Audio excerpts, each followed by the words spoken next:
Hi, my name's Claire. This is my video and I'll be looking at assassinations today. So, it's pretty safe to say that the majority of people in the Western world are aware of the assassination of JFK in 1963 and the countless conspiracy theories regarding his death. However, the assassination of his younger brother, Bobby F. Kennedy, is perhaps not as prominent in the public mind. My immediate item will be the film Bobby. A few months ago I happened to borrow this movie from the video shop, pretty much because I was just getting into American politics because I'd been watching The West Wing a lot and was impressed by the number of A-list celebrities in the film. I have since learnt that the 2006 film, written and directed by Emilio Estevez, has been largely panned by critics and wasn't really a commercial success.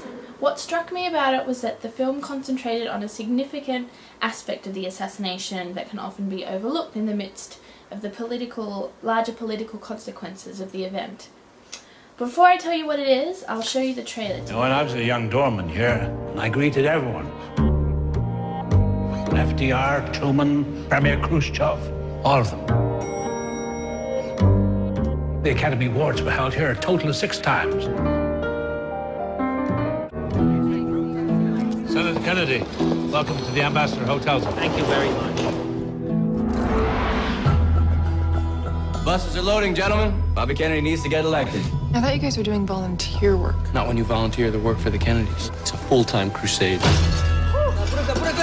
I'm getting complaints that you're not allowing the kitchen staff to vote today. They're not gonna vote. Half of them are illegal. They can't vote. What if Kennedy loses? We can all forget it, man. I'm 19, Jimmy. I don't want to go to Vietnam. Do you? Now that Dr. King is gone, no one left but Bobby. No one. The next president of the United States, Senator Robert F. Kennedy.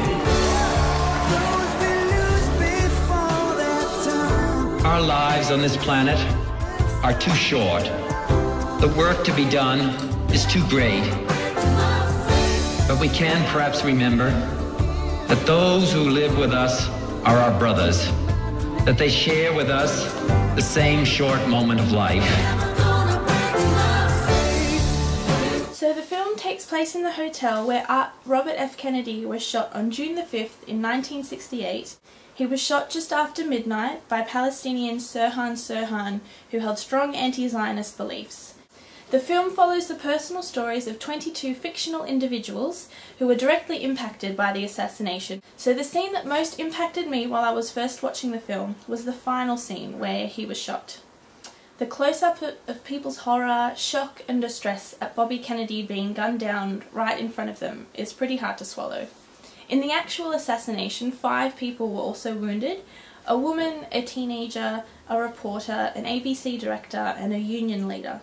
They all survived, but in reality, who's to know just how much this event continued to affect them? I wanted to discuss the social impact of assassinations, the impact it can have on ordinary citizens, either directly or as dramatised in the film Bobby, or on a more mass public scale. As a side note, there's heaps of information concerning the assassination of JFK and the kinds of emotional impacts it had, as opposed to Bobby Kennedy. However, seeing they're both brothers, they both have a massive historical, political impact on society, I'm at times using information and statistics that arise from both events. So, for my first source, I found a report from the Public Opinion Quarterly in 2000 entitled Trends, Assassinations by Sheldon Appleton. Appleton examines the effects of various assassinations on the American people through surveys and polls conducted.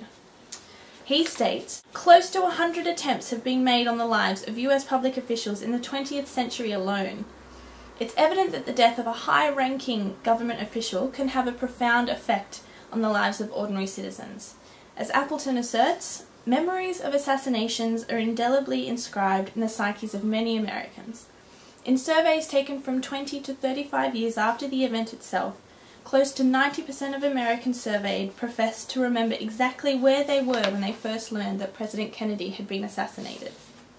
The same statistic also applies to those old enough who, after 24 years, remembered watching Bobby Kennedy's assassination on TV.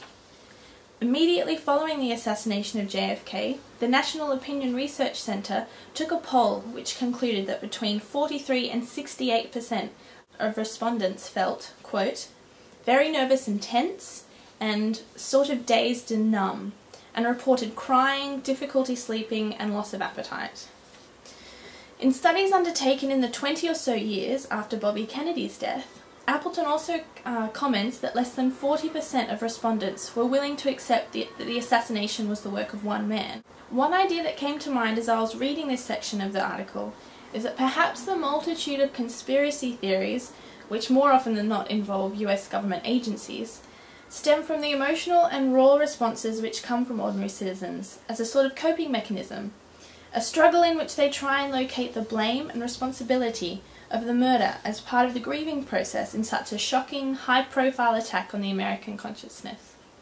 Of course, that's just a very abstract theory that came to mind, and I won't be attempting to prove that in any way. It's just something I thought could think about. Now, the second article I wanted to talk to you about is by Murray Edelman and Rita James Simon from the Ethics Journal. I chose this one because it was actually written in 1969, less than a year after Bobby Kennedy's assassination, and thought it might have some interesting and relevant insights, and it's also entitled Presidential Assassinations, Their Meaning and Impact on Society, which is pretty spot on. So, to begin with, Edelman and Simon address how political assassinations differ from other murders, in both its motivation and consequences. After every assassination, there is obviously an intense outpouring of public emotion and shock, as seen in the Kennedy assassinations. However, this is seen as a typical response, not an exceptional one. They mention other presidential assassinations, such as McKinley and Lincoln, to affirm their point, in that each time the response from the public has been overwhelming. One of the strongest reasons why I think the public response and impact is so great when it comes to political assassinations is also mentioned. Quote, what people find so intensely upsetting is not only the fact of assassination or the death of a well-known figure, but the death of an incumbent of the highest office of the state. His official position makes a chief executive a reassuring symbol against threats from potential enemies and a potentially hostile environment, regardless of whether one approves of his policies. His sudden death shocks because it removes that protection. The public aftermath of a presidential assassination can be so turbulent that the government is under a lot of pressure to assure the general public that they are stable and that the new president will continue to pursue his predecessor's goals. Lyndon Johnson's slogan after the Kennedy assassination was, "Let us continue." So, just to finish with, I have some comments to share with you made by American journalism professor Richard Reeves that I found in a newspaper article about an ordinary citizen, Dr. Marvin Ursher, who was at the hotel at the time of Bobby's assassination and was the first one to reach Kennedy immediately following the gunshots. Kennedy's death followed Martin Luther King Jr.'s killing 2 months earlier and his older brother John F. Kennedy's assassination in 1963. Combined, these 3 assassinations were a jolt to a young generation that until then had felt invincible. A lot of people at the time, particularly young people, thought the country was going through a fundamental change and there was great optimism. It sucked the heart out of a generation. I think a lot of people lost their will for change in politics after that. In short, there are a multitude of devastating effects and consequences which follow any political assassination. There are those who are immediately affected at the time of events, as well as ordinary citizens who face the loss of a powerful authority figure, which can spark fear and anxiety across the country. And of course, the ripple of impact also spreads worldwide. I managed to find the final scenes of the movie Bobby on YouTube, which I will leave you with. Express my high regard to Don Drysdale.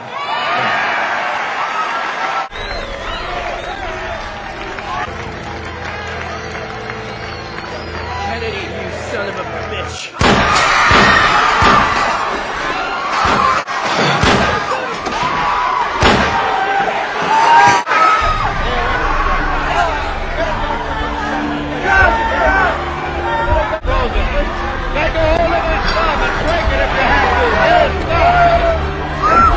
It is not a day for politics. I have saved this one opportunity